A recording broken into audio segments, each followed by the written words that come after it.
اور قرآن مجید کی ایک بڑی معروف صورت ہے القاریہ مل قاریہ وما ادراک مل قاریہ، کھڑکھڑانے والی، کانوں کے پردوں کو چیر دینے والی وہ گونج اور وہ گرج اور وہ آواز، انسان سراپا حیرت ہے۔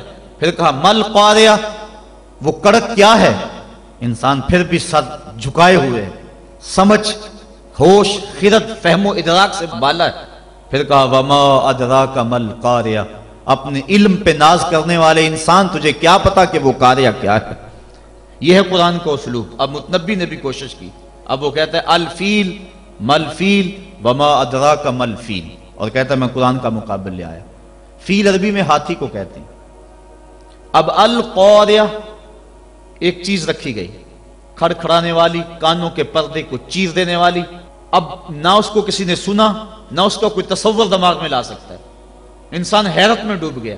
پھر دوسرا سوال اس کے اوپر وارد ہوتا ہے مل قاریہ، حیرت ختم نہیں ہوتی۔ پھر کہا وما ادراک مل قاریہ، اور پھر بتایا اس دن انسان پتنگوں کی طرح زمین پہ بکھرے ہوئے پڑے ہوں گے، کوئی کسی کا کوئی پرسان حال نہیں ہوگا، اللہ تعالیٰ پورے قہر و جلال میں ہوگا، اور اللہ تعالیٰ پوچھے گا این المتکبرون، تکبر کرنے والے کہاں ہیں؟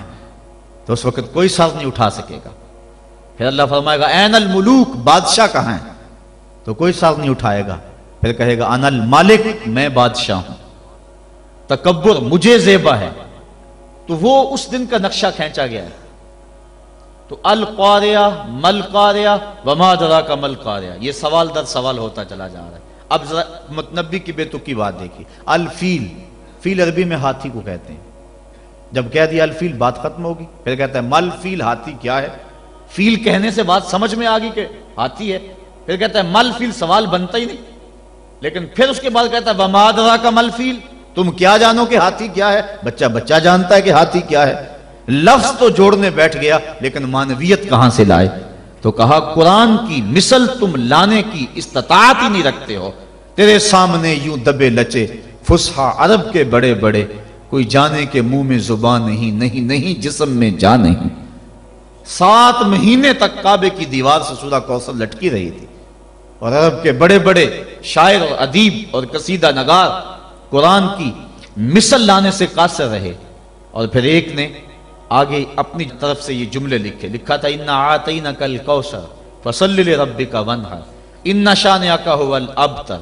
اس نے آگے لکھا مَا هَذَا كَلَامُ الْبَشَرِ، یہ کسی بشر کا کلام نہیں، ورنہ اس کا مقابلہ ہم ضرور لاتے۔ دور دراز سے ایک شاعر آیا، اس نے دیکھا، اشش کر اٹھا، لیکن جب اس چوتھے جملے پہ آیا تو حیران ہو گیا۔ اس نے چوتھے جملے پہ لکیر کھینچی اور آگے لکھا وَلَٰكِنْ هَذَا كَلَامُ الْبَشَرِ، یہ پہلے 3 کسی بشر کے نہیں، چوتھا کسی بشر کا ہی ہے۔ یہ قرآن کا اعجاز ہے کہ قرآن کی مثل کا لایا جانا ممکن نہیں ہے۔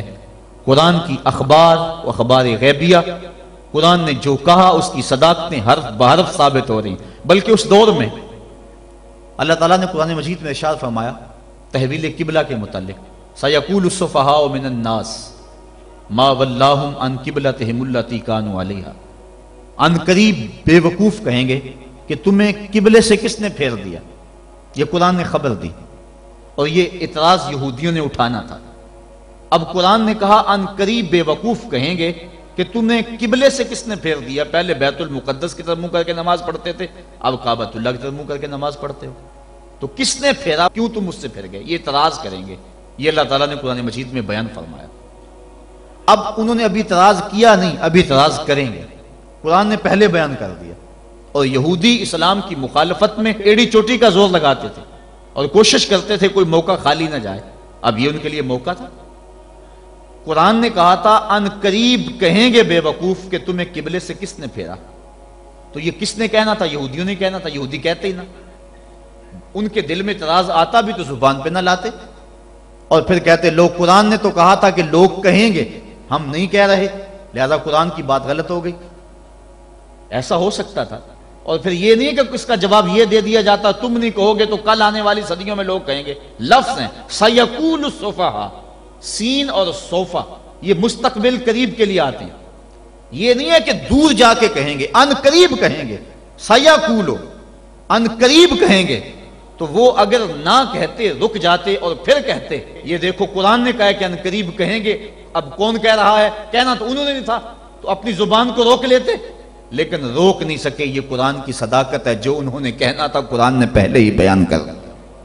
اور ایک آج بھی بات ہے، اللہ تعالیٰ نے یہودیوں کے بارے میں قرآن میں بیان فرمایا کہ یہ بڑی باتیں کرتے ہیں، لیکن قرآن کہتا ہے کہ یہ موت کی آرزو نہیں کر سکتے۔ وَلَن يَتَمَنَّوْهُ أَبَدًا، آج ہی نہیں، کل ہی نہیں، کبھی بھی قیامت تک یہ موت کی آرزو نہیں کر سکتے۔ آج اسلام کو جھٹلانے کے لیے کتنی کوششیں ہو رہی ہیں، اور اسلام کی تکذیب کرنے کے لیے اور مسلمانوں کو مٹانے کے لیے کیا کچھ ہو رہا ہے۔ قرآن مجید کی آیت ان کو بھی نظر آتی ہے، تو وہ تمنا کر لیں کسی فورم پہ آ کے کہ قرآن تو کہتا ہے یہودی موت کی آرزو نہیں کر سکتے، ہمیں موت کی تمنا ہے، ہم مرنا چاہتے ہیں، ہمارے دل میں امنگ ہے مرنے کی۔ وہ کسی فورم پہ آ کے یہ بات کہیں اور کہیں کہ دیکھو قرآن نے تو کہا تھا کہ تم کبھی آرزو نہیں کر سکتے، ہم تو آرزو کر رہے ہیں، لیکن نہ انہیں کل اس بات کی توفیق ہوئی تھی جو قرآن نے سیقول السفہاء کے اندر کہا، اور نہ قیامت کے اندر اس بات کی توفیق ہو سکتی ہے۔ یہ قرآن کی صداقت ہے، قرآن کی صداقتوں کا منہ بولتا ہوا ثبوت ہے کہ قیامت تک قرآن کی صداقتوں کا سورج چمکتا رہے گا، اور اس سورج کو کوئی بھی گدلا نہیں سکتا، دھندلا نہیں سکتا، اس کی روشنی کو کوئی مات نہیں کر سکتا۔ یہ اللہ کی وہ سچی کتاب ہے، اللہ کی وہ پاکیزہ اور مطہر کتاب ہے جو حجت بھی ہے اور ضابطہ اخلاق بھی ہے اور ضابطہ حیات بھی ہے۔ دنیا کے اوپر جتنی بھی کتابیں نازل ہوئی ہیں وہ ضابطے تو ہیں لیکن حجت نہیں ہے، لیکن ہمارے نبی، ہمارے آقا و مولا صلی اللہ علیہ وسلم کے اوپر جو کتاب نازل ہوئی ہے یہ حجت بھی ہے، دلیل بھی ہے۔ حضور کا سب سے بڑا معجزہ جو حضور کو عطا کیا گیا وہ قرآن مجید ہے۔ ایک ضابطہ ذہن میں رکھ لیں پھر بات آگے چلے۔ ہر نبی کو جو معجزہ عطا کیا جاتا رہا ہے، عادت باری تعالیٰ اس طرح رہی ہے کہ اس دور کے مطابق عطا کیا جاتا رہا ہے۔ مثال کے طور پہ حضرت داؤد علیہ السلام کے دور میں لوہے کی صنعت عروج پہ تھی، لوگ لوہے کا کام کرتے تھے، زرہیں بناتے تھے، لوہے کو گرم کر کے نرم کر کے ڈال کے کوئی شکل دیتے۔ تو اس دور میں اللہ کے نبی کو جو معجزہ دیا گیا اسی قبیل کا دیا گیا کہ وہ لوہے کو ہاتھ میں لیتے، موم کی طرح نرم ہو جاتا، لوگوں کو تو گرم کر کے نرم کرنا پڑتا، اللہ کا نبی یوں ہی اس کو نرم فرما لیتا۔ تو یہ چیز بطور معجزہ عطا کر دی گئی۔ حضرت یوسف علیہ السلام کے دور میں حسن کا چراغ گلی گلی جل رہا تھا، اللہ نے اپنے نبی کو معجزہ حسن عطا فرمایا۔ حضرت موسیٰ علیہ السلام کا دور دیکھیے، جادوگری کا فن عروج پہ تھا، نقطہ کمال پہ تھا، گھر گھر جادوگر پائے جاتے تھے۔ اللہ کے نبی کو جو معجزہ دیا گیا وہ کرشماتی عصا تھا، جو کبھی چھوٹا ہو جاتا ہے، کبھی بڑا ہو جاتا ہے، کبھی پتے جھاڑتے ہیں، کبھی بکریاں ہانکتے ہیں، کبھی ضرورت ہوتی ہے تو اس پہ ٹیک لگا کے کھڑے ہو جاتے ہیں، اور جب احتیاج ہوتی ہے تو وہی سانپ بن جاتا ہے، اژدہا بن جاتا ہے، اور منوں ٹنوں کے حساب سے پھینکی ہوئی رسیوں کو نگل لیتا ہے۔ جب سمٹتا ہے تو عصا کا عصا نہ قد بڑھتا ہے، نہ وزن بڑھتا ہے، نہ حجم بڑھتا ہے۔ تو چونکہ جادوگری کا دور تھا، جو معجزہ دیا گیا وہ جادوگروں کے فخر کو توڑتا دکھائی دے رہا ہے۔ حضرت صالح علیہ السلام کے دور میں لوگ پتھر سے چیزیں بنانے کے عادی تھے، لیکن اللہ نے جو نبی کو معجزہ دیا وہ پتھر سے زندہ اونٹنی نکال کے دکھا دی۔ حضرت عیسیٰ علیہ السلام کا دور دیکھ لیجئے، یہ طب کے عروج